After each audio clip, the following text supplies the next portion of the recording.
अस्सलाम वालेकुम नाजरीन, आज मैं आप सबके साथ पाकिस्तान के सबसे बड़े माफिया के मुतालिक बात करने लगा हूं। आज मैं आपके साथ पोल्ट्री के माफिया जिसने गुज़िश्ता कुछ महीनों में पाकिस्तानी अवाम पर मुर्गी की कीमतों में इजाफा करके जुल्म के पहाड़ गिराए। यहाँ तक कि मुर्गी 550 रुपये फ़ी किलो फ़रोख्त हुई है और एक आम शख्स तो इसे बिल्कुल भी अफोर्ड नहीं कर सका। आखिर ऐसा क्या हुआ जिसकी वजह से मुर्गी की कीमतों में पहाड़ जैसा इजाफा हुआ है और ये एक आम आदमी की रसाई से ही दूर चली गई थी। अगर किसी दुकानदार से पूछ लिया जाए तो वो कहता है कि मुर्गी की सप्लाई ही महंगी मिल रही है। और अगर हम किसी सप्लायर से बात करें कि मुर्गी के रेट आसमान को क्यों छू रहे हैं तो वो इसका सारा मुद्दा डॉलर पर डाल देगा कि डॉलर बढ़ने से मुर्गी को दी जाने वाली फीड की कीमतों में इजाफा हुआ है, जिससे मुर्गी की कीमत में भी इजाफा करना पड़ा है। लेकिन नाजरीन, ऐसी कोई बात नहीं है। असल में मुर्गी माफिया ने मुर्गी के चूज़ों को दूसरे मुल्क महंगे दामों में बेचना शुरू कर दिया था, जिससे मुल्क में चूज़ों की तादाद कम हो गई थी और लोगों की डिमांड बढ़ गई थी।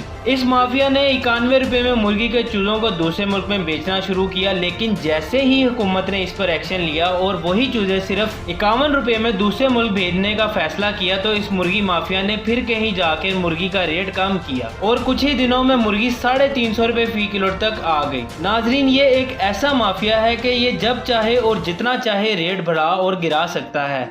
लेकिन हुकूमत ने इस बार इस माफिया पर भी गिरफ्त कस ली है और इसे कंट्रोल करने के लिए इकदाम कर रही है। आखिर में हमारी वीडियो को लाइक करें, शेयर करें और कमेंट सेक्शन में अपनी राय देना मत भूलिएगा।